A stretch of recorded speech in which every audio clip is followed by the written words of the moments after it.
kota yang maju tidak dilihat ketika orang miskin mampu membeli mobil, tetapi ketika orang kaya mau menggunakan transportasi umum. Ini juga mimpi kami di Dinas Perhubungan. Kalau mau misalnya ada kadang-kadang undangan rapat misalnya harus ke hotel, itu saya berpikir berkali-kali untuk ke sana gitu. Saya mau taruh kendaraan saya di mana? Di mobil saya dimarahin sama security, di motor nggak ada tempat untuk saya gitu. Terus masuknya tuh agak berbelit-belit juga, bingung gitu. Jadi sedih banget gitu. Rumah saya itu di Lobakung, Mbak Lu. Dan sekolah saya itu di Juanda begitu. Kalau saya mau naik angkot, saya harus ke Pasar Kemuning, jalan kaki sekitar 5 kilo. Apakah ada yang bisa memastikan saya sampai gitu sebagai anak SMA, SMP dan lain sebagainya?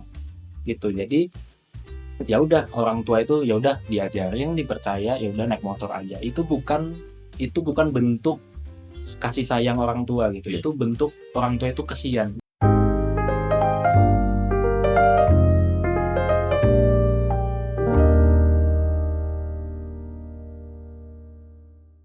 Selamat datang di podcast Suara Zetizen. Hari ini kita akan membicarakan tentang transportasi umum dan kenyamanan pengguna jalan. Kita sudah kedatangan 3 tamu spesial. Sebelum kita menanyakan lebih lanjut tentang topik ini, mungkin kita mau tahu dulu nih, boleh perkenalannya ya dari Bapak dan Ibu yang hadir pada hari ini. Boleh juga membicarakan tentang kesibukannya dan juga apa program-program yang sedang dijalankan, baik itu dari pemerintah atau dari perwakilan komunitas. Ya, kita persilahkan mungkin dari Bapak dulu. Ya. Saya Hotmar Wito Manalu, sebagai Kepala Dinas Perhubungan Kota Samarinda. Kesibukan kita di Dinas Perhubungan sebagai perhubungan itu merupakan urat nadi dari perekonomian suatu kota atau suatu daerah. Jadi ada kegiatan kami membahas terkait dengan prasarana jalan, kemudian angkutan jalan, kemudian lalu lintasnya, dan juga terkait dengan keselamatan seperti kemudian kendaraan bermotor. Dan di lalu lintas kita terkait dengan saat ini PR seluruh bangsa ini dari Sabang sampai Merauke adalah terkait dengan perparkiran. Tetapi perparkiran ini muncul ketika kendaraan atau transportasi umum suatu daerah tidak tersedia atau tidak terlayani dengan baik dengan integritas yang cukup. Demikian perkenalan dari saya. Boleh dilanjutkan dari Ibu Rika. Perkenalkan, nama saya Rika Rahim. Saya hadir di sini sebagai Ketua Perkumpulan Penyandang Disabilitas Indonesia Kota Samarinda, organisasi nasional yang berkedudukan di provinsi dan kabupaten kota di seluruh Indonesia yang dibentuk langsung oleh PBB, yang membawa isu-isu terkait pemenuhan hak-hak penyandang disabilitas yang merupakan payung dari organisasi seluruh penyandang disabilitas. Dan kesibukan saya sehari-hari selain sebagai Ketua PPDI, saya juga bekerja di kantor wali kota di bagian humas protokol. Luar biasa. Baik, selanjutnya dari perwakilan komunitas. Oke, perkenalkan nama saya Favian, saya perwakilan dari komunitas Transit Samarinda. Dan Transit Samarinda itu adalah suatu komunitas dan juga media yang mengedukasi dan juga mengadvokasikan transportasi umum, terutama di Kota Samarinda yang inklusif, proper dan juga affordable lah buat masyarakat, seperti itu. Ya, luar biasa sekali ya teman-teman sekalian. Jadi hari ini kita kedatangan 3 narasumber yang mewakili dari 3 latar belakang yang berbeda-beda ya Bapak Ibu sekalian ya. Kita lemes aja ya Bapak Ibu, kita santai saja podcast kita. Boleh mengalir juga nanti baik dari Bapak Ibu yang nanti ditanyai, boleh juga ditimpali oleh teman-teman dari komunitas. Kita berharapnya sih di podcast ini nanti itu bisa memberikan insight ya kepada teman-teman yang menonton, sehingga kita bisa tahu nih apa saja yang terjadi di Samarinda dan apa saja yang perlu kita benahi bersama. Oke, kita langsung aja ke pertanyaan pertama nih teman-teman. Kita langsung ke Dinas Perhubungan dulu kali ya Pak ya. Kita ingin menanyakan nih Pak, bagaimana pandangan Bapak terhadap pembangunan kota dan peningkatan kualitas transportasi di Samarinda Pak? Ya. Terkait dengan pembangunan kota. Jadi kalau boleh saya mengutip statement dari mantan wali kota Bogota.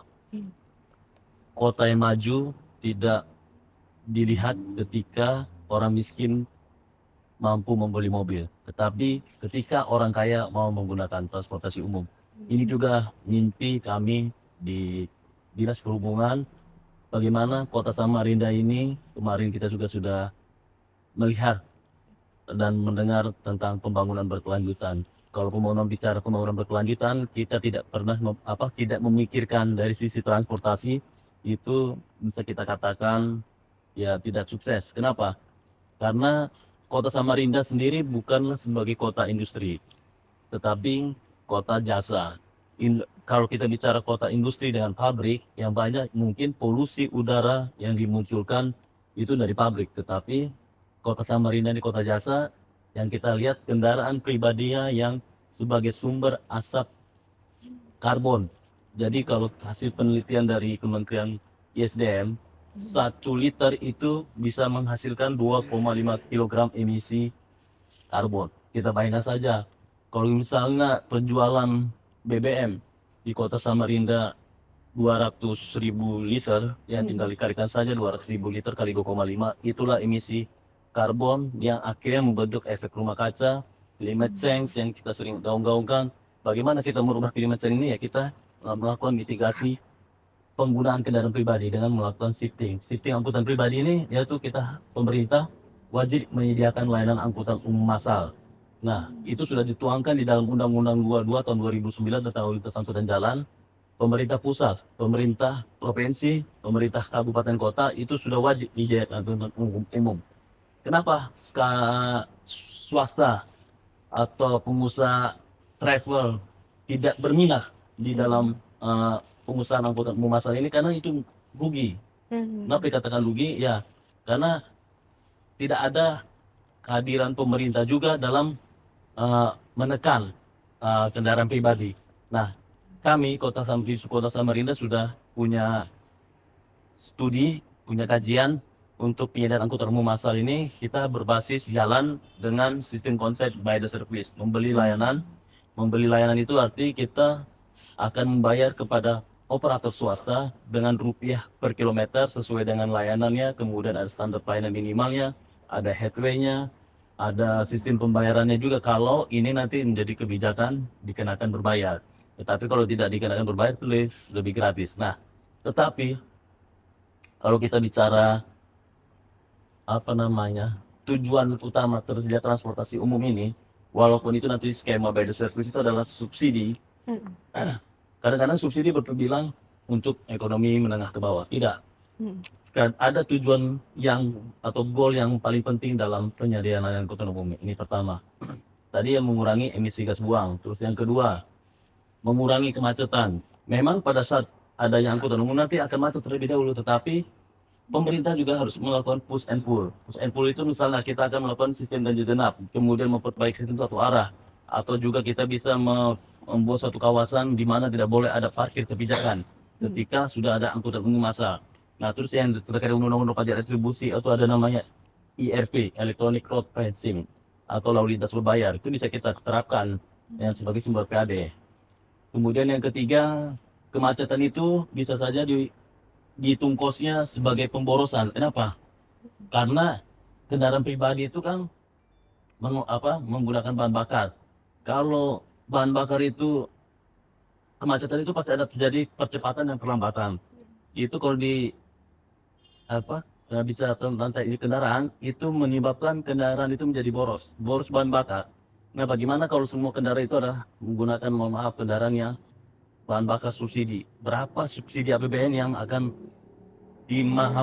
keluar dari kos yang dimunculkan dari kendaraan yang beroperasi di seluruh Kota Samarinda?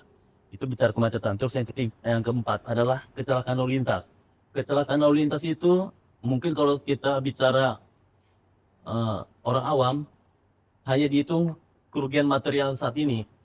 Coba kalau kita hitung secara secara menyeluruh, seandainya yang menjadi korban kecelakaan lalu lintas itu adalah seorang kepala keluarga yang menjadi penunjang hidup daripada sebuah keluarga, sedangkan istrinya adalah ibu rumah tangga, kemudian anak-anaknya perlu biaya sekolah dan menjadi korban dengan status meninggal, apakah ini akan berefek kepada istilahnya, mungkin anaknya ada yang masih bayi, tidak bisa membeli makanan yang bergizi, akhirnya berefek ke stunting. Terus bisa juga berefek ketika putus sekolah menjadi kebodohan karena tidak bisa sekolah. Jadi itu efek-efek semua yang kalau kita orang transportasi itu bicara secara global atau makro.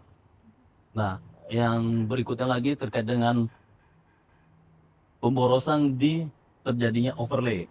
Overlay atau perbaikan-perbaikan jalan yang karena semua kendaraan itu yang lewat dengan mungkin kapasitas jalannya sudah tidak diperbesar, tidak bisa diperlebar lagi atau dimensinya, kemudian ya beban jalan itu ya tertumpu dengan jumlah kendaraan atau muatan sumbu terberat dari setiap kendaraan bermotor. Kemudian ada lagi penyakit sosial, yaitu dengan adanya parkir. Ini semua parkir yang tadi kebetulan saya baru selesai penertiban parkir. Toko-toko itu atau mungkin ada tadi ada kebetulan ada salah satu bank ukurannya mungkin 6 meter. Ya tidak ada memiliki lahan parkir yang cukup. Akhirnya jalan yang seharusnya untuk lalu lintas umum dipakaikan parkir untuk baik karyawannya maupun apa namanya itu pengunjungnya atau nasabahnya. Banyak juga halnya termasuk toko-toko pengusaha itu yang sering kami sosialisasikan, pengusaha itu harus memikirkan lahan parkir yang cukup untuk pengunjung, karyawannya dan siapapun sehingga jalan tidak menjadi beban daripada kendaraan-kendaraan yang parkir. Belum lagi munculnya dengan jukir-jukir liar. Setelah jukir-jukir liar muncul, ya nanti menjadi beban lagi kepada masyarakat.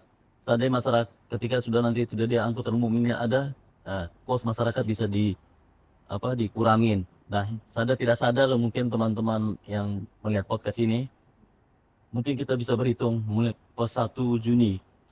Berapa sih pengeluaran sampai 30 Juni? Kita kalkulasikan untuk membeli BBM, kemudian servis kendaraan, belum lagi bayar parkir. Itu bisa kita kalkulasikan mungkin sekitar 25-30% satu pendapatan kita tuh hanya habis di transportasi. Nah, jadi ada juga dengan adanya transportasi umum ini, ketika kita bisa mengurangi cost dari transportasi ini, mungkin bisa kita hemat anggaplah 10%. Berarti kita bisa menghemat 15%, ketika 15% sampai 20%. Berarti ini kan menjadi cost. Jadi bisa berpikir kalau angkutan umum itu bisa meningkatkan kesejahteraan bagi masyarakat. Itu saja. Itu saja. Wah, tadi kita udah dengar dari Pak Kepala Dishub, ini memberikan gambaran juga ya kepada kita pada hari ini ya, bahwa isu-isu ini tuh saling ada keterhubungannya. Jadi Bapaknya tadi membuka dengan penggunaan emisi ya tadi ya Pak ya, dan juga sebenarnya tujuan Kota Samarinda juga untuk melakukan pembangunan berkelanjutan. Tapi juga ada berbagai macam rintangan yang itu tidak hanya terjadi di struktur ininya saja, apa namanya, pemerintahannya saja, tapi juga karena ada beberapa dari masyarakat kita yang masih belum aware ya Pak ya, tadi ya, belum sadar seperti adanya penyakit-penyakit sosial seperti jukir dan segala macam ya teman-teman. Nah jadi itu tadi ya, bahkan ketika kita membicarakan transportasi umum, itu dampaknya bahkan sampai ke dampak ekonomi, bahkan juga sampai ke dampak ke anaknya tadi ya Pak ya, tadi sampai ada isu stunting juga. Wah ternyata seluas itu ya teman-teman semua diskusi kita pada hari ini. Tapi kita akan bedah sedikit demi sedikit dulu nih ya teman-teman. Tadi kan udah bilang banyak tuh. Nah, saya mau menggali lebih lanjut nih Pak. Mungkin sebelum ke apa ya perwakilan dari PPDI dan juga komunitas transit, saya mau tahu dulu mungkin ada 1 atau 2 program yang sedang berjalan sekarang Pak yang itu perlu pengawalan juga dari kita untuk bisa membersamai lah ibaratnya. Jadi kan di lapangan kita juga apa ya bisa membantu untuk memberikan diskusi-diskusinya juga, masukan-masukannya juga. Apa Pak kira-kira? Nah, pada periode kedua Pak Wali Kota Samarinda kan kita mau ngisi RPJMD. RPJMD itu yang menjadi kami dorong adalah terkaitnya konektivitas. Konektivitas yang kami dorong itu adalah bicara dengan transportasi umum. Jadi konektivitas antar kabupaten, antar kecamatan, antar kelurahan itu terkonek dengan adanya transportasi umum. Dan di RPJMD itu kami susun di tahun 2025 ini karena belum terwujudnya adanya angkutan umum kita kasih nilai 0. Dan di 2026 kami targetkan sekitar 30%. Jadi kita sudah punya studi 7 trayek utama dan 6 trayek feeder. kita coba realisasi diusulkan 2026 nanti ada 2 trek utama dan 2 trek feeder yang akan berjalan. Nah, ini semua adalah skema dengan layanan dan kami sudah punya konsep-konsep ketika rute-rute yang akan kami prioritaskan itu, kami kasih opsi ke kepala daerah. Apakah kita menggunakan ganjil genap, apakah bisa memperluas sistem satu arah, apakah kita langsung frontal, tidak boleh ada parkir tepi jalan sama sekali. Dan ini memang chaos-nya nanti akan banyak. Komplain-komplain dari pemilik toko atau pemilik rumah, ya mau gak mau pemilik toko atau pemilik rumah yang fungsi pelatanannya yang saat ini dijadikan tempat barang dagangan, itu harus dikembalikan, difungsikan kembali untuk pelataran parkir mereka. Itu satu yang dari sisi transportasi umum. Ya, kami dari Dinas Perhubungan sih punya mimpi nanti semua sampai tahun 2029-2030 itu trek utama dan trek feeder ini akan terwujud, dan kalau misalnya ada pengembangan kawasan baru lagi atau kelurahan baru lagi, itu akan kita kembangkan trek di Pak. Luar biasa sekali ya teman-teman. Tadi kita udah mendengar dari Pak Mahdi ya. Ada banyak sekali program-program yang sebenarnya sedang dijalankan, sedang dirancang oleh pemerintah kota kita, di mana ini untuk periode kedua Pak Andi Harun ya Pak ya, dari 2025 ini sampai 2029. Jadi kita tunggu aja nih ya teman-teman, nanti bakal kayak gimana. Tapi sebelum daripada itu, kita juga ingin membahas nih tentang current condition atau situasi sekarang ya, yang ada di masyarakat kita.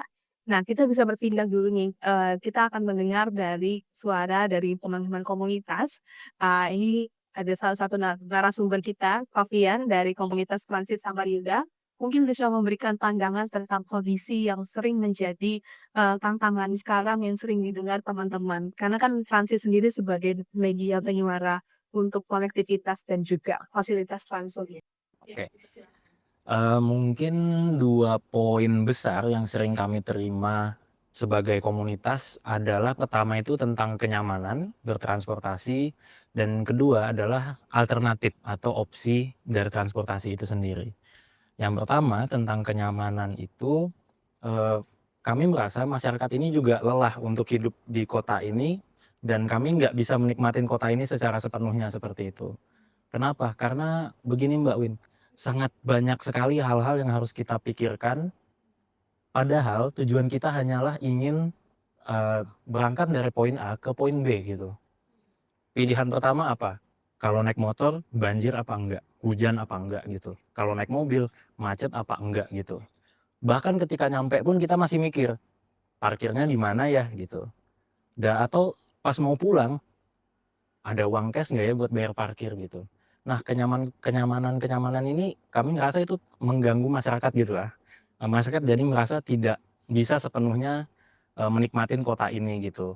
Dan yang kedua, itu adalah tentang pilihan. Kami merasa di kota ini kita itu terlalu bergantung dengan kendaraan pribadi kita gitu.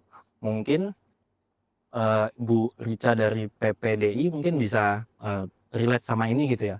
Kayak kadang-kadang kita itu nggak mau nyetir gitu, kadang-kadang kita nggak mau panas-panasan dan lain sebagainya macamnya. Tetapi karena ya kita nggak punya mobil ataupun karena tidak ada pilihan lain, kita nggak bisa mengeksplor itu begitu. Nah, jadi poin terbesar dari audiens media kami adalah 2 hal itu, yaitu tentang kenyamanan kota in general, dan yang kedua adalah tentang pilihan yang tidak diberikan ke kami gitu.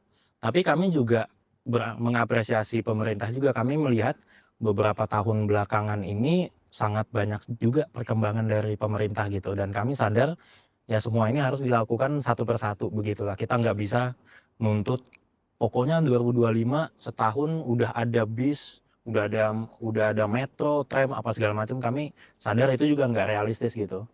Kami percaya kita bisa mendukung pemerintah sama-sama, baik kami secara komunitas atau secara individu gitu.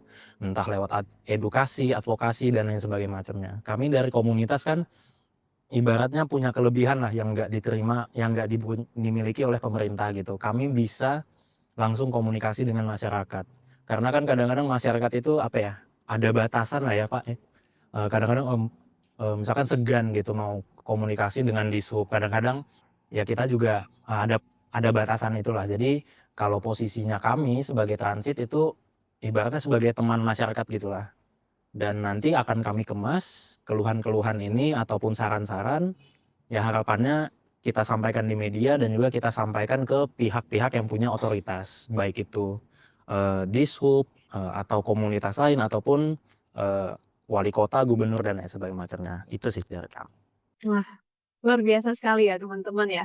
Itu tadi perspektif dari teman-teman dari komunitas. Ya kita menyadari ya dari teman-teman komunitas itu ibaratnya ada privilege tersendiri lah, di mana teman-teman bisa lebih cair. Teman-teman tuh bisa masuk ke diskusi-diskusi bahkan yang tuh paling akar rumput di dekat rumah warga, dan teman-teman tuh kita juga berharap bisa jadi ini ya. Teman-teman yang menghubungkan dan mengkonversikan aspirasi tersebut untuk bisa diterima dengan lebih proper dan bentuknya apa ya, kayak discussable lah. Karena kan ibaratnya dari suara-suara rakyat itu bisa jadi ada juga yang sindirannya tajam tanpa ingin mengetahui sebenarnya sudah ada effort yang sudah terjadi gitu, sudah ada upaya-upaya yang dilakukan. Nah, gitu tadi ya. Tadi ini kita dengar ada beberapa keyword-keyword yang menurut saya tuh relate banget dengan kondisi sekarang ya. Di mana ada isu-isu tren, yaitu isu perubahan iklim, isu-isu keberlanjutan. Tadi juga sudah disinggung sempat tentang kebencanaan ya. Jadi kan situasi di jalan transportasi itu juga ketika kita susah untuk berpindah, akan susah juga untuk melakukan evakuasi ya. Nah, jadi mungkin kita bisa ngelipir sedikit nih ke pertanyaan tentang itu juga, tentang kebencanaan ya. Nah, mungkin kita mau tahu juga pengalaman dari teman-teman disabilitas ya.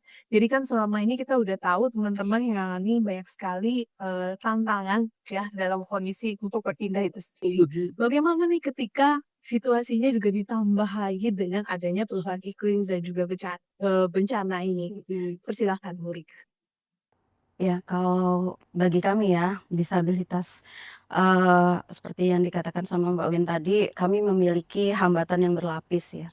Dari segi, fasilitas umum, transportasi umum, fasilitasnya juga, kami, sampai saat ini pun masih mengalami hambatan.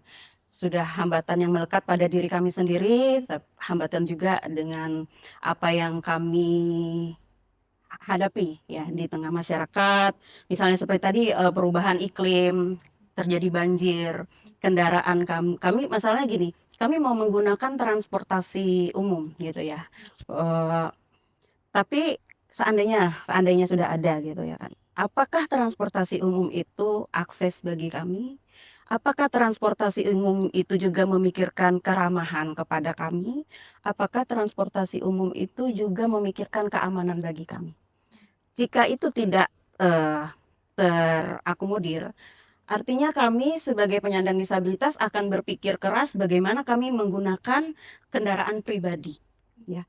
Nah, kami menggunakan kendaraan pribadi otomatis seperti yang saya gunakan akan modif gitu ya kan, akan dimodif dan hal-hal yang dimodif itu pastinya akan banyak akan sensitif banget gitu loh dengan ya salah satunya perubahan iklim gitu ya kan. Saat banjir pasti akan terjadi misalnya mogok lah apa segala macam. Itu udah menjadi apa ya? Udah terbiasa yang kami rasakan saat ini gitu. Jadi apa ya? Terus lahan parkir gitu. Kadang kami menghadapi itu yang paling sulit itu lahan parkir. Saat kami sudah berusaha, berupaya, karena kan disabilitas itu sangat melekat dengan ekonomi menengah ke bawah gitu ya kan. Karena dia punya kebutuhan yang besar gitu. Nah, saat kita mau ke tempat misalnya mall saja, tidak ada memberikan lahan parkir bagi kami penyandang disabilitas gitu. Dan kalaupun kami dipaksa untuk parkir di tempat yang sesuai dengan kendaraan roda 2 misalnya, itu akan sangat jauh jaraknya masuk ke dalam fasilitas umum. Itu sangat sedih banget. Tidak usah jauh-jauh ya, kayak model kayak yang sudah dibangun gitu ya, misalnya teras gitu. Kami sangat tidak pernah menginjakan kaki di situ walaupun akses ada. Sebenarnya keinginan kami tuh pengen banget gitu kan, karena kami sangat senang gitu loh. Pemerintah tuh sudah welcome banget sama kami, sudah mendengar gitu saat kita menggaung-gaungkan harus akses dong penyandang disabilitas gitu ya kan, karena kita memiliki hak yang sama dan itu didengar gitu. Dan Bapak Wali Kota ini sangat pro dengan kami penyandang disabilitas gitu ya. Terbukti dengan saya juga bekerja di dalam situ. Ibaratnya isu disabilitas itu sudah ramah dengan beliau gitu. Dan jalan-jalan juga sudah banyak guiding block yang kuning-kuning itu gitu. Kami juga PPDI sudah melakukan berbagai edukasi dan advokasi kepada masyarakat yang melakukan parkir di atas guiding block kami. Karena apabila guiding block itu dibangun, artinya itu hak kami untuk menegur gitu ya kan. Tidak ada pengguna tunanetra disabilitas netra, mereka tidak boleh parkir di atas guiding block itu gitu ya kan. Karena itu bukan fasilitas untuk parkir begitu. Nah, itu yang sudah kami lakukan selama ini. Nah, cuman memang harapan kami punya mimpi suatu saat itu bisa berkolaborasi gitu ya kan dengan teman-teman komunitas, terutama dengan Dinas Perhubungan, dengan pemerintah Kota Samarinda, membawa isu masing-masing tapi masih bisa menselaraskan kayak gitu. Jadi sama-sama semuanya mencapai harapan dan tujuannya gitu sih Mbak Win. Iya, luar biasa ya Bu ya. Berarti tadi kita berbicara tentang gerakan yang begitu banyak ini, upaya yang begitu banyak ini, tapi bagaimana kita bisa mengambil benang merahnya ya. Untuk kita bisa melakukan itu secara kolaboratif, baik tidak hanya di proses pertukaran pikirannya saja, tapi juga praktiknya ya. Mungkin juga teman-teman disabilitas juga perlu datang nggak sih Bu, kalau misalkan ada trotoar baru dibangun. Ya kan buat ngetes kan biasanya ada ya Pak ya, yang tes yang seperti itu ya untuk Iya, dipakai. maunya sih seperti itu ya Mbak Win, tapi kadang kami tidak diundang kayak gitu. Jadi kami punya inisiatif untuk mencoba sendiri gitu ya. Ini akses apa enggak, misalnya kayak di Taman Samarinda. Itu kan amanat dari CRVD itu tidak boleh lagi seorang disabilitas itu charity atau belas kasihan. Jadi kalau dia naik ke sebuah ke sebuah gedung yang ada ramnya, ram itu tidak boleh didorong sama orang gitu ya. Jadi kalau bahasanya tuh kalau misalnya Mbak Win bisa masuk ke dalam suatu gedung tanpa dibantu oleh seseorang, kami pun juga harus bisa seperti itu gitu. Kita kan punya hak yang sama, hanya bentuk dan kami punya hambatan saja kayak gitu. Jadi yang harus dipikirkan itu bagaimana caranya agar hak kami itu bisa terrealisasi gitu, bisa kami raih gitu ya kan. Jangan sampai nggak apa-apa deh dibangun misalnya. Yang penting kita udah bangun akses nih, udah oke kayak gitu. Tapi ibaratkan Mbak Win nggak mau, misalnya Mbak Win punya kebutuhan, saya sediakan tapi itu bukan sesuai kebutuhan Mbak Win, pasti Mbak Win kan nggak akan menggunakan itu. Nah, sama seperti hal itu gitu. Dan mungkin menambahkan juga tadi misalnya ada transportasi umum, mungkin dari SDM-nya juga dilatih bagaimana memahamin gitu, memperlakukan penyandang disabilitas. Karena penyandang disabilitas itu sangat luas.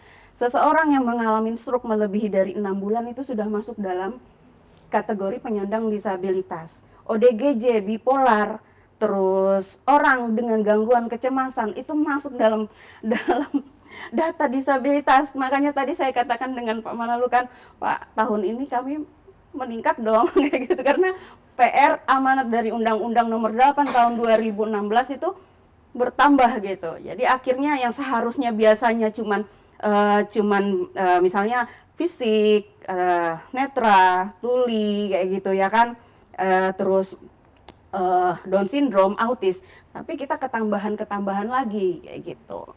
Itu sih. Wah, luar biasa sekali ya, semua kendala yang dialami ya oleh penyandang disabilitas. Jadi itu tadi dari teman-teman dari transit udah menyuarakan secara general ya, masyarakat itu merasakan adanya fatigue atau kelelahan gitu ya, dan juga yang ingin disuarakan itu sebenarnya dua hal, kenyamanan dan pilihan. Dan dari teman-teman dari disabilitas juga inginnya adalah selain dilibatkan pada saat proses desainnya ya benar-benar teman-teman disabilitas juga pengen itu benar-benar bisa berfungsi Iya. sesuai dengan, kebutuhannya disabilitas. Jadi jangan sampai juga, saya kan kebetulan, background-nya teknik sipil ya, Bu, ya. Jadi kan ibaratnya kalau misalkan orang-orang teknik sipil itu bisa jadi dari kontraktor itu bikin, tapi tidak melibatkan, teman-teman disabilitas pada saat, penyusunannya. Karena kan saya dengar itu kalau nggak salah yang, simbolnya itu beda-beda juga ya, Bu, Iya, guiding block. Iya, guiding block-nya kalau yang lurus sama yang, horizontal, kemudian titik-titik itu beda-beda juga. Nah, menanggapi daripada itu nih Bapak Ibu sekalian, mungkin kita bisa pindah ke Pak Manuli lagi ya sebagai perwakilan dari, Dishub ya. Kita, mengetahui sekali nih Pak, ada situasi bencana, ada situasi apa ya, kesenjangan di masyarakat kita. Apa sih yang sebenarnya juga menjadi kendala Kak dari, teman-teman Dishub sendiri? Siapa tahu itu bisa menjadi apa ya, bahan pembelajaran bagi kita, sehingga kita itu jangan gontok-gontokan aja gitu sama pemerintah. Kita juga harus mendukung pemerintah tuh lagi berupaya apa, kita bisa tertib dengan cara yang seperti apa. Jadi kecelakaan yang melibatkan Pak Zari kan startnya nikah. Sini kemarin saya ajak teman-teman guru, kemudian kepala sekolah, dan mungkin ada perwakilan daripada orang tua murid sebelah. Anggaplah sebagai transportasi umum atau angkutan pelajar itu sebagai fasilitas umum. Jadi saya ajak mereka, atau mungkin sekarang ini masyarakat melihat, marilah masyarakat Samarinda meminta kepada pemerintah daerah ketersediaan angkutan umum ini, karena angkutan umum itu juga sama halnya dengan fasilitas umum publik lainnya seperti jalan, seperti trotoar dan lain-lainnya. Kalau ini tidak masyarakat yang tidak, ya kami OPD teknis kan tolong jalankan saja. Dan sinilah pesan masyarakat supaya bagaimana mengurangi kos pendapatan keluarga itu berkurang, ya naik dengan angkutan umum. Dulu di Kementerian Perhubungan sudah ada namanya gerakan kembali cita yang angkutan umum. Tapi sampai saat ini kan kendalanya di kabupaten kota yang ada, yang kalau kita lihat dari data Kementerian Perhubungan itu eh, tidak menjadi sebuah PAD angkutan umum itu. Ya makanya tadi tapi efek dominonya ketika tersedia angkutan umum ini itu lebih besar daripada yang PAD yang tidak dapatkan. Walaupun kos yang dikeluarkan besar, dan apa subsidi. Subsidi itu ya diberikan, tetapi mendapatkan suatu efek domino yang lebih besar. Nah, terkait dengan ada mungkin masyarakat bertanya, kenapa tidak membuka jalan baru, kenapa tidak memperlebar jalan? Kalau kita lihat sendiri bersama di kota Samarinda, itu untuk yang ruas-ruas jalan yang sudah terbentuk, memperlebar jalan itu tak mungkin. Makanya kami sekarang ini sudah ada melakukan perubahan pola parkir yang dulunya pakai serong, sekarang kita pakai paralel. Tadi kami juga belum pas lagi penindakan sebelum sini itu ada protes kenapa dibuat paralel, karena pakai paralel ini kan nanti kapasitas kendaraan ini kan lebih kapasitas ruang parkir lebih kecil. Ya memang betul sih bilang, tinggal masyarakat memahami. Kadang-kadang masyarakat ini ya jujur mungkin kalau Samarinda sejak satu rumah itu bisa memiliki 2 mobil kah, 3 R2 kah, masing-masing bawa masing-masingnya, gimana nggak perlu jalan ini, gimana nggak macet. Makanya kalau kita membiasakan dengan kendaraan pribadi tidak safety dari angkutan umum, ya selama itu juga kota Samarinda macet. Nah, kenapa kami dorong transportasi tidak mendorong dengan membuka jalan, memperlebar jalan? Karena ketika membuka jalan baru, memperlebar jalan baru itu sama saja halnya mengundang masyarakat untuk membeli kendaraan lagi. Sampai longgar aja jalan, akhirnya ujung-ujung membeli kendaraan pribadi. Nah, itu sama kayak gitu, prinsip ekonomi supply dan demand. Jadi supply itu adalah jalannya, demand itu adalah kendaraan atau masyarakat yang memiliki kendaraan. Ketika selalu kita menyediakan supply, maka demand ini akan bertambah lebih. Ini yang harus diperhatikan. Jadi ekonomi transport itu mengatakan kita sekarang kita membatasi demand atau jumlah permintaan kendaraan dengan melakukan perubahan perilaku masyarakat dari kendaraan pribadi ke angkutan. Oke, baik, berarti itu tadi ya teman-teman sekalian, memang yang step pertama yang harus dilakukan adalah transportasi umumnya dulu yang ada gitu ya Pak ya, sehingga itu juga kembali relate gitu loh dengan apa yang sebenarnya disuarakan nih oleh teman-teman komunitas yang memang merindukan adanya pilihan. Karena kan tadi kalau misalkan jalannya dibuka malah justru supply and demand untuk transportasi pribadi itu justru akan meningkat ya Pak ya. Nah berarti kita tunggu nih apa saja ya yang nanti akan menjadi transportasi umum yang akan disediakan oleh pemerintah kota kita. Ya satu lagi Mbak, menjawab Ibu Rika ya. Iya. Jadi di perencanaan kami itu memang sudah ada nanti bis yang dengan melayani disabilitas. Jadi nanti ada nama istilah low deck kendaraan itu nanti ada pintu ram itu nanti teman-teman disabilitas bisa langsung naik. Jadi konsep ini memang sudah banyak disebutkan teman-teman transportasi sudah tahu kota-kota besar yang ada ya. 10 kota besar sekarang sudah jalan, ada Surabaya, ada Jakarta, semua sudah tersedia bagaimana membuat bis yang bisa mengcover dari teman-teman disabilitas. Nah tadi seperti saya lupa ada mungkin teman-teman sudah membaca, saya sudah sampaikan juga ke Pak Wali. Kita nanti ada angkutan umum masal ini Wali, kita mulai dari PMP kita sih ya gitu. Gerakan Gubernur Maimun ada dalam 1 minggu ASN-nya menggunakan angkutan umum semuanya, tidak boleh menggunakan kendaraan pribadi. Satu trigger. Nah, apalagi kalau misalnya kita dari sisi lingkungan hidupnya punya alat instrumen yang mengukur kualitas udara ketika menggunakan kendaraan pribadi dan ketika dengan ada angkutan umum, load factor angkutan umum semakin meningkat, ada nggak terjadi penurunan peningkatan kualitas udara, bukan penurunan ya, kualitas udara semakin meningkat ketika ada angkutan umum, namun ketika tidak menggunakan angkutan umum atau kualitas udara kita turun. Jadi ada pengukurannya juga ya sebenarnya Pak ya? Nanti harus kolaborasi sama teman-teman juga itu. Iya ada kolaborasi dengan dinas lingkungan hidup. Jadi ada ini ya teman-teman ada banyak hal gitu yang bisa antisipasi ya dari podcast ini ya, terutama juga program-program pemerintahnya. Tapi tadi saya juga sempat menotis bahwa apa yang bisa dilakukan teman-teman dari akar rumput atau mungkin dari masyarakat kota itu adalah dengan memberikan ini ya bersuara untuk meminta fasilitas angkutan umum itu ya Pak ya. Berarti kan ibaratnya kita yang menjadi masyarakat ini juga dibiarkan sebenarnya untuk berani menyuarakan dan juga kita juga harus memperlihatkan adanya urgensi ini gitu ya Pak ya. Nah sekarang kita balik lagi nih kita kembalikan kepada teman-teman dari Transmedia ya.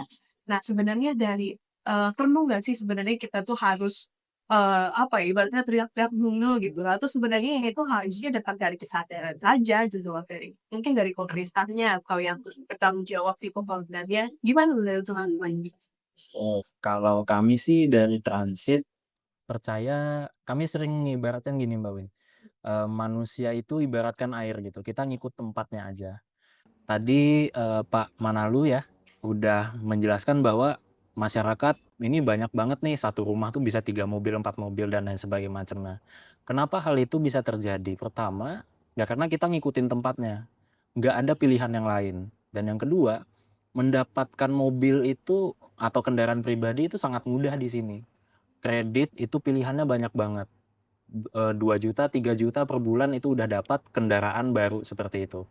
Dan dengan tidak adanya transportasi umum ataupun kalau ada itu tidak proper, ya masyarakat juga kita nggak bisa menyalahkan masyarakat kalau mereka beli mobil karena di akhir hari ada perut yang harus dikasih makan, ada badan yang harus digerakkan gitu. Kita harus pindah tempat dan lain sebagainya macamnya.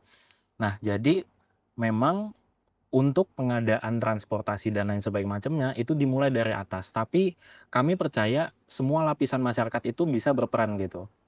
Kami dari komunitas menyediakan forum untuk teman-teman bersuara gitu. Oh di sini misalkan di daerah Bengkuring, di daerah Lojanan dan lain sebagainya macamnya itu kurang halte atau haltenya ada tapi begini itu akan kami catat, kami kelola dan kami sampaikan ke pihak berwenang begitu. Jadi masyarakat ada perannya, pemerintah ada perannya, kami sebagai komunitas juga ada perannya begitu. Karena kami juga beberapa kali melakukan survei, angkot ini kan sudah ada ya di Samarinda. Kayak kita lihat di daerah Citra itu udah banyak banget, di daerah pasar-pasar lah terutama gitu. Kami bertanya kepada followers kami, kenapa sih teman-teman ini nggak makai transportasi umum? Permasalahan pertama yaitu angkutan umum tidak ada di tempat mereka begitu. nggak sampai lah ke tempat mereka. Dan yang kedua, tidak ada sistem yang pasti begitu Mbak Win. Kita nggak tahu kapan angkot ini akan datang. Kita nggak tahu intervalnya itu berapa menit. Misalkan di jam 7 saya ngelihat angkot berikutnya ada di menit keberapa nih gitu. Kalau kita lihat sistem di Jakarta, di luar negeri dan lain sebagainya, ada sistem yang jelas gitu. Kalau saya kelewat di jam 7, oh nanti di jam 7 lewat 8 ada gitu. Nah jadi karena ketidakpastian ini, masyarakat jadi nggak mau eh, berpergian dengan transportasi umum gitu. Karena lagi-lagi kalau mereka kelewatan nggak ada yang ngejamin kan, nggak mungkin kan misalkan anggota Dishub jemput mereka kalau mereka kelewatan bis misalkan gitu. Nah jadi itu yang sebenarnya ingin kami suarakan gitu. Bis transportasi umum dan lain sebagainya boleh ada, tetapi harus dilengkapi dengan sistem yang eh, penuh dengan kepastian begitulah. Sistemnya berjalan dengan baik dan juga tentu saja inklusif kepada teman-teman disabilitas dan juga kepada teman-teman yang secara ekonomi tidak mampu misalkan begitu. Oke, wah luar biasa sekali ya teman-teman sekalian. Ini tadi udah dikasih gambarannya nih dari perspektif masyarakat ya. Mungkin juga sedikit membicarakan tentang kota di sekitar juga ya Bapak Ibu sekalian ya. Kebetulan tuh saya datang dari Banjarmasin Pak. Jadi memang di Banjarmasin itu kalau nggak salah 2 tahun terakhir itu sudah difasilitasi dengan adanya bus kota ya. Jadi Banjarmasin itu kalau misalnya teman-teman tahu nih dari Bakula ya Pak ya. Jadi dari Trisakti, kemudian sampai ke wilayah Martapura, Banjarbaru, Bati-Bati, itu sudah bisa untuk memakai bis ya di 2 tahun terakhir. Dan saya tuh biasanya juga menunggu bis itu melihat di aplikasinya. Jadi aplikasi teman teman bus ya Pak ya. Nah, jadi di aplikasi itu udah ada jalur-jalurnya, kemudian juga ada jenis bisnya yang dia itu ke arah yang sini, kemudian ada yang arah ke sana, itu jalurnya juga dibedakan dengan warna. Kemudian juga ada waktu pastinya. Jadi bisnya itu kalau misalkan saya lagi ketinggalan ya Pak ya, biasanya tuh kalau misalkan saya lagi main-main ya terutama di Banjarbaru, biasanya kita tuh tinggal menunggu beberapa menit, 15 menit, 20 menit itu biasanya ada bis baru lagi yang datang. Nah, jadi itu tadi ya, mungkin itu juga gambaran yang juga diinginkan oleh Favian dan sebagai komunitas transit dan juga perwakilan dari suara masyarakat Samarinda. Nah, tapi sebelum kita berpindah nih ke konteks-konteks selanjutnya, kita akan menggali lebih dalam nih. Dari teman-teman Samarinda, teman-teman transit Samarinda sendiri, sudah ada belum kira-kira kalian mau bikin apa ya, peta integrasi kah?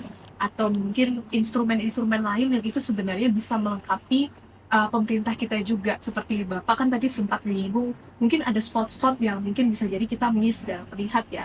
Nah, mungkin juga itu bisa jadi bantuan untuk advokasi ya. Gimana?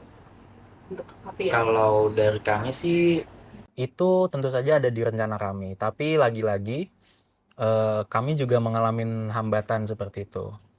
Kami itu selalu bilang apa yang kita edukasikan kalau wujudnya itu tidak ada dan kita tidak tahu wujudnya akan seperti apa gitu. Jadi kami perlu informasi juga sebelum kami melakukan kajian dan lain sebagainya macamnya seperti itu sih. Tapi untuk saat ini yang kami jalankan adalah edukasi secara umum terlebih dahulu gitu. Misalkan kita membuat masyarakat aware bahwa hal yang kita jalanin di Samarinda ini nggak normal. Macet, kebanjiran, tidak ada pilihan untuk bepergian dan lain sebagainya macamnya, parkir bayar di mana-mana, itu nggak normal gitu. Jadi kita mau awareness dulu.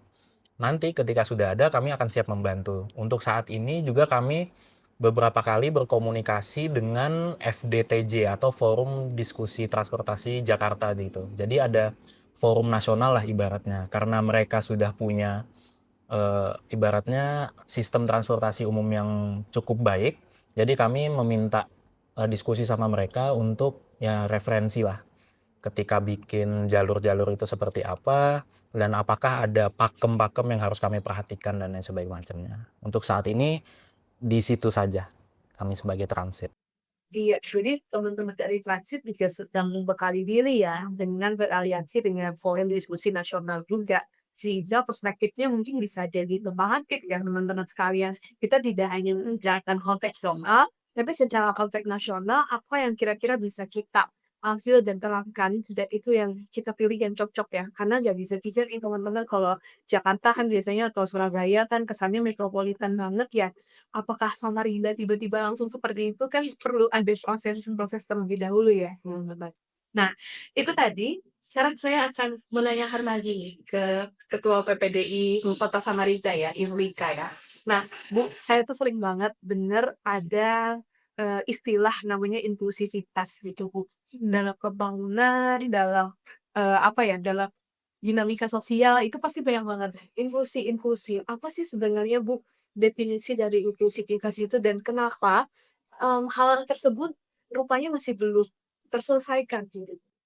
Boleh dijawab? Ya, jadi inklusivitas, di dalam pemahaman kami untuk penyandang disabilitas itu artinya tidak ada batasan apapun yang membedakan antara disabilitas dan non-disabilitas. Seperti yang tadi saya katakan bahwa kalau Mbak Win bisa masuk ke sebuah gedung tanpa bantuan, maka kami pun harus bisa merasakan hal yang sama. Jadi itu yang disebut inklusivitas. Terus juga, perspektif masyarakat itu udah sama dengan perspektifnya penyandang disabilitas gitu ya. Jadi mereka sudah menganggap kayak di luar negeri kan, apa, penyandang disabilitas tuh udah menurut mereka tuh udah biasa kayak gitu. Tapi kalau di Indonesia, saya lewat aja ada ibu hamil tuh gini-gini perutnya tuh. Jadi memang amit-amit cabang bayi kayak gitu ya.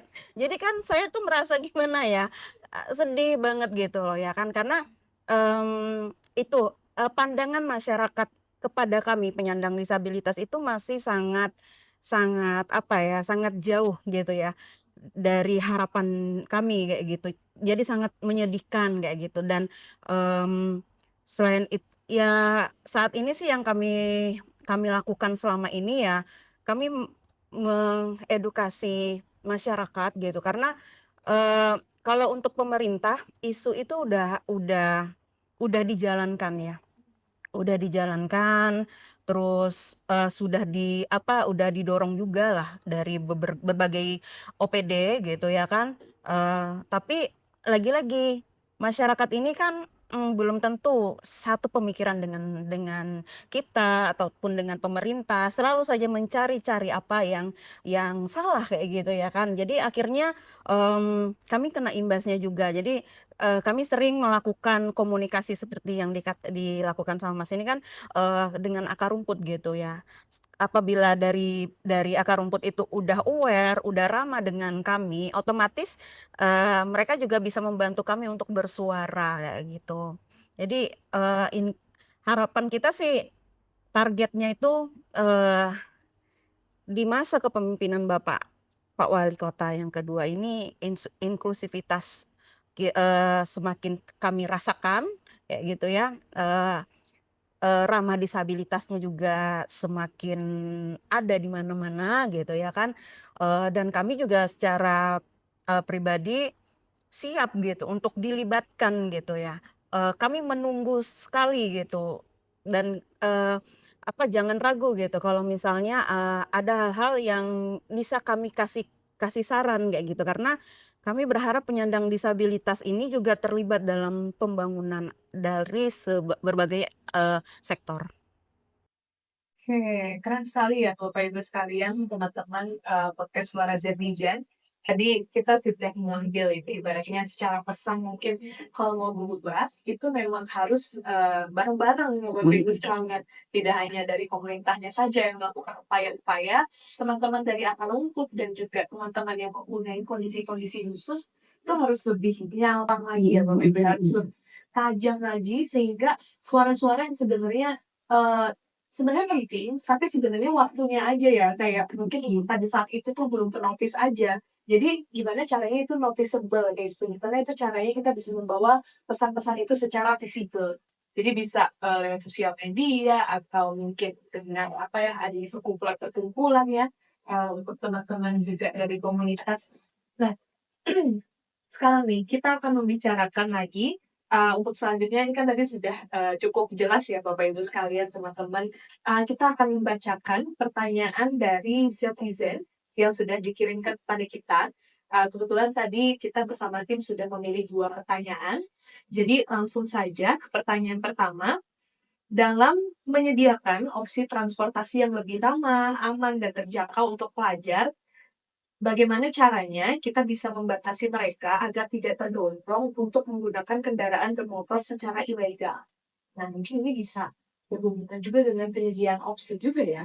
Ya, bagaimana itu Pak? Mungkin dari Pak Disub dulu. Oh, terkait dengan kemarin kita sudah rapat kalau nggak salah kan bulan April April itu nanti kami rencana minggu ke-4 Mei kita akan melakukan penindakan bersama teman-teman Satlantas di sekolah-sekolah. Dan kami sudah menaikkan surat kepada Kadisdik Provinsi, Kadisdik Kota, kemudian kami minta nomor kontak kepala sekolah. Jadi kami tidak melakukan secara acak terkait pada sekolah-sekolah yang akan menjadi sasaran kami. Nah, memang nanti akan ada terjadi kontra. Tapi namanya aturan yang anak-anak di bawah usia 16 tahun kalau salah tidak aja yang belum memiliki SIM tidak boleh menggunakan sepeda motor. Karena secara psikologis kan itu belum matang. Nah, itu yang salah satu solusinya. Terus yang kedua nanti ada bagaimana peran serta pemerintah dalam menyediakan angkutan pelajar. Makanya pada rapat pertama, rapat yang terdahulu itu saya sampaikan, marilah orang tua yang mendorong ini ke pemerintah. Ini menjadi fasilitas yang dibutuhkan oleh kami ketika kami melarang anak-anak untuk menggunakan kendaraan pribadinya. Oke, luar biasa sekali ya teman-teman sekalian. Jadi itu tadi sudah ada sebenarnya upaya-upayanya ya. Jadi minggu keempat bulan Mei ini ya Pak ya, mau menyambangi dan juga mengontak kapsek-kapsek di beberapa daerah di Samarinda ya. Iya. Nah itu tadi pertanyaan dari suara Zetizen. Sekarang kita langsung saja ke pertanyaan selanjutnya nih teman-teman. Apakah ada rencana konkret dari pemerintah kota atau usulan dari komunitas maupun PPDI untuk mengubah paradigma di mana kota itu berjalan sebagaimana adanya saja, sehingga pada akhirnya sistem transportasi di Samarinda bisa menjadi lebih inklusif, berkelanjutan, dan berpihak pada generasi muda. Nah, mungkin ini juga menanyakan soal kolaborasi ya Bapak Ibu sekalian ya. Mungkin ada gitu kira-kira dari podcast ini tuh membuka celah men-trigger Bapak Ibu sekalian, oh ini asik nih kayaknya kalau misalkan ngajak Papian nanti ke forum saya, atau mungkin ngajak Ibu Rika ke forum ke rapat dinas. Bagaimana mungkin bisa ditanggapi? Boleh dari teman-teman komunitas dan Ibu Rika dulu, baru nanti kita dengar dari pemerintah. Harapan ya harapannya ya apa ya, selain kolaborasi tadi, ya kami sangat ingin memang mengalami seperti yang dikatakan Mas tadi ya, kembali ke masa yang sehat seperti dulu, ada transportasi umum yang bisa jadi teman-teman disabilitas itu nggak lagi berpikir keras untuk menggunakan alat transportasi pribadi seperti itu, karena jujur disabilitas memang juga harus berinteraksi kayak gitu. Jadi kalau misalnya dia menggunakan pribadi kan otomatis dia membatasi diri gitu. Jadi itu sih harapan kita yang selain kolaborasi tadi, bersinergi dan siap untuk menyumbangkan ide-ide kami ataupun dimintai untuk mendengarkan apa saran-saran dari kami kayak gitu kan. Juga transportasi umum yang sangat kami harapkan, dan satu lagi mungkin bisa diperhatikan lagi parkir. Kadang-kadang parkir untuk disabilitas itu sangat diabaikan. Kami pernah saya sendiri mengalami di situ di sebuah fasilitas umum di Kota Samarinda ini, itu besar banget gitu ya, tertulis parkir disabilitas. Saat saya mau parkir di situ dimarahin gitu. Jadi saya bingung gitu, ini parkir untuk siapa gitu. Jadi Bu, untuk nurunkan aja untuk yang mobil gitu. Loh, disabilitas itu bukan mobil semua, saya bilang, karena saya juga disabilitas kayak gitu. Jadi sangat sulit gitu. Kami juga ingin sih menjamah pelayanan umum itu, terus kayak mall gitu ya kan, terus bioskop-bioskop, taman-taman ruang terbuka itu kami pengen banget gitu. Tapi lagi-lagi kami takut gitu ya, takut parkir di mana seperti itu. Itu sih yang jadi PR kami sangat gitu. Bagi saya pribadi juga saya merasakan berat banget gitu. Kalau mau misalnya ada kadang-kadang undangan rapat misalnya harus ke hotel, itu saya berpikir berkali-kali untuk ke sana gitu. Saya mau taruh kendaraan saya di mana? Di mobil saya dimarahin sama security, di motor nggak ada tempat untuk saya gitu. Terus masuknya tuh agak berbelit-belit juga, bingung gitu. Jadi sedih banget gitu. Itu sih parkir sih Pak. Itu sih. Oke. Ya, aku mau dengar juga dong dari komunitas. Kalau dari kami sih harapannya pembangunan kota ini baik dari transportasi umum dan segala macamnya, jadi secara komprehensif itu dipikirkan sebagai suatu hal yang holistik seperti Pak. Jadi dipertimbangkan secara menyeluruh. Mungkin berfokus ke kebijakan tadi yang melarang siswa gitu ya, melarang siswa untuk menggunakan kendaraan pribadi dan lain sebagainya. Eh, Kebanyakan karena kan saya kurang lebih 5 tahun yang lalu adalah seorang siswa, kebanyakan dari kami memilih kendaraan pribadi itu bukan karena keinginan pribadi begitu, tetapi karena keadaan yang lagi-lagi tidak menawarkan pilihan ke kami gitu. Rumah saya itu di Lobakung, Mbak Ul, dan sekolah saya itu di Juanda begitu. Kalau saya mau naik angkot, saya harus ke Pasar Kemuning, jalan kaki sekitar 5 kilo. Apakah ada yang bisa memastikan saya sampai begitu sebagai anak SMA, SMP dan lain sebagainya gitu. Jadi ya udah orang tua itu ya udah diajarin, dipercaya, ya udah naik motor aja. Itu bukan bentuk kasih sayang orang tua gitu. Itu bentuk orang tua itu kesian daripada kamu jalan kaki pusing, aku juga harus kerja dan lain sebagainya. Jadi sebelum melakukan pelarangan hal seperti itu, kita harus mempertimbangkan konteks secara menyeluruhnya gitu. Kenapa sih anak-anak ini naik motor? Banyak anak-anak yang bahkan belum siap tapi disuruh belajar begitu. Kenapa? Nanti kalau ada apa-apa gimana? Nanti kalau kalau mama sakit siapa yang ngantar? Berarti itu kan adalah bukti kita itu tidak punya pilihan gitu. Nah, harapannya sih dari pemerintah juga mempertimbangkan konteks-konteks tersebut sebelum menembakkan pelurunya yang berupa kebijakan gitu. Kadang-kadang ya itu kita kalau nanti tidak boleh lagi pakai kendaraan pribadi, ada razia rutin dan sebagainya, oke, mereka turun gitu di Juanda gitu kan ada 4 sekolah. Apakah mereka bisa menyeberang? Enggak, Mbak Bin. Jembatan penyeberangan orang digusur di situ. Nah, itu kan tidak diperhatikan.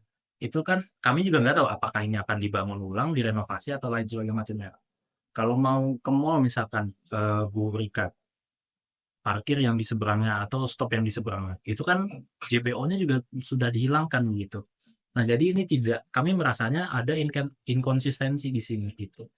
Tadi kan ngomong soal push pull dan lain sebagainya macam. Kita di-pull dari memakai kendaraan pribadi gitu sebagai pelajar. Kita di-push menggunakan transportasi umum. Apakah sudah ada yang affordable? Apakah sudah ada yang bisa nyampe ke paling tidak 1 kilometer dari rumah? Itu tidak bisa kita jamin kan. Jadi eh,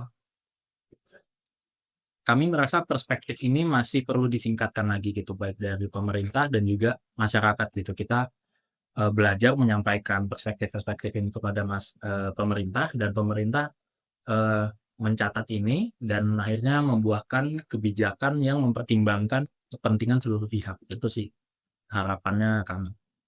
Oke, luar biasa sekali ya. Jadi tadi juga kata Papian ya, kita harus menganalisis dulu nih kondisi atau kausnya dulu ya. Akar dari permasalahannya sehingga dalam proses pembuatan kebijakan itu bisa benar-benar dilihat secara holistik atau menyeluruh ya, tidak hanya kepada golongan-golongan tertentu, tapi secara komprehensif di masyarakat itu sendiri. Nah, mungkin sekalian Pak, penutupnya Pak, boleh Pak sampaikan mungkin dari segi harapan atau mungkin ada ide-ide dari adanya diskusi ini bagaimana? Ya, pertama terkait dengan Bu Rika ya, Nanti kalau di fasilitas umum seperti mall, pabrik, ada bioskop yang harusnya parkir disabilitas, terus ibu nggak diperbolehkan, lapor aja ke kami, nanti kami. Karena di Permen Hub 2 2021 itu fasilitas pelayanan mall itu wajib menyediakan berapa space untuk lahan parkir bagi disabilitas. Jadi karena nggak ada lapornya, jadi kami nggak tahu. Nanti silakan lapor di kami lah. Nanti biar kami tindak untuk yang motornya. Nah terkait dari transit dari Mas Pian ya, namanya aturan itu berarti harus ditegakkan. Jadi kalau undang-undang dia menyatakan anak-anak yang tidak memiliki SIM tidak boleh menggunakan kendaraan pribadi, ya udah itu langsung garis lurus, tidak boleh ada lagi istilah kebijakan-kebijakan. Nah, makanya kemarin partisipasi masyarakat itu saya sampaikan kepada peserta rapat itu, ya suarakanlah. Ini merupakan minta kepada pemerintah sediakan dong angkutan umum karena kami menjadi kesulitan ketika kami mengantar anak-anak kami sekolah. Kami melaksanakan itu bukan kebijakan sih, menegakkan aturan bahwasannya anak-anak tidak boleh menggunakan kendaraan yang tidak memiliki SIM. Karena jumlah kecelakaan lalu lintas pelajar ini semakin hari semakin meningkat. Kalau kita tidak melakukan mitigasi atau kebijakan ini, ya nanti berapa banyak lagi pelajar yang akan menjadi korban kecelakaan, Mas. Itu yang kami harapkan supaya tadi sampaikan tidak orang tua merasa kasihan. Tetapi orang tua apakah sayang ketika anaknya mungkin usia 15 tahun memakai motor terus terjadi kecelakaan, itu apakah bentuk rasa sayang? Enggak kan, malah istri ibaratnya mengorbankan anaknya karena istilahnya orang tua sibuk. Tetapi kan tanggung jawab anak itu kan ada cuma sebagai orang tua. Mungkin orang tuanya bagaimana caranya, ya mungkin dari orang tua lah yang menyuarakan, tolonglah pemerintah sediakan fasilitas angkutan pelajar karena partisipasi masyarakat juga diperlukan. Kalau kami OPDTH di sini ya kami sudah merencanakan seperti yang di Banjarmasin itu konsep 10 kota yang sudah jalan by the service-nya, ada aplikasinya, dia ada headway tadi yang seperti Mas Fian tadi tanya kan, ada headway-nya, itu ada semua, ada bentuk tingkat kepercayaan daripada eh, jarak antar kendaraan itu akan ada. Jadi sama yang seperti di kota Banjarmasin, kami buat ada bisa melihat dalam berapa menit lagi ini sampai kendaraannya, kemudian sisa seat yang tersedia berapa, yang berdiri berapa, itu semua tercover di aplikasi yang ada nanti. Itu 10 kota besar, jadi hampir sama kayak dengan Banjarmasin, Jakarta, Surabaya. Nah, mungkin ketika sudah nanti ada angkutan umum ini menjadi suatu kebutuhan bagi masyarakat, itu tidak perlu lagi kami di sub minta dong anggaran untuk ini. Itu nanti masyarakatnya yang sendiri yang dorong, seperti di Bali kemarin tertunda kan, ada Bali, Surabaya, kemudian ada beberapa kota lagi yang karena dipindah dari APBN ke APBD, terus APBD yang nggak siap, itu masyarakatnya sendiri yang teriak karena menjadi suatu kebutuhan bahwasannya angkutan umum ini adalah kebutuhan kami, pemerintah kota atau pemerintah daerah wajib menyediakan layanan angkutan umum. Jadi ya marilah partisipasi masyarakat yang saat ini mendengar suarakan ini, bahwasannya tadi seperti kan Mas Fian tadi, memang hidup kita ini sekarang nggak sehat, semua dengan penuh dengan asap kendaraan bermotor, susah kita diparkir, dibilangnya tadi kan, kemudian terjadi bencana yang paling bahaya itu adalah bencana kecelakaan lalu lintas. Oke, terima kasih. Luar biasa sekali ya teman-teman, itu tadi sudah mencakup dari perwakilan pemerintah, perwakilan komunitas akar rumput, dan juga dari perkumpulan dengan kondisi-kondisi tertentu ya Bu ya, seperti PPDI Kota Samarinda. Nah, itu tadi kita sudah membahas tentang transportasi dan kenyamanan pengguna jalan. Podcast Suara Zetiza sendiri hadir untuk menjadi forum kolektif bagi warga Samarinda untuk bisa bersama-sama mengevaluasi, menyuarakan, dan mendorong perbaikan layanan publik yang berpihak kepada masyarakat. Sehingga kita berharap nantinya podcast ini bisa menjadi bahan pembenahan kota Samarinda untuk dapat mencapai Samarinda yang berkelanjutan, progresif, dan juga inklusif. Itu saja dari kita, terima kasih dan sampai jumpa lagi.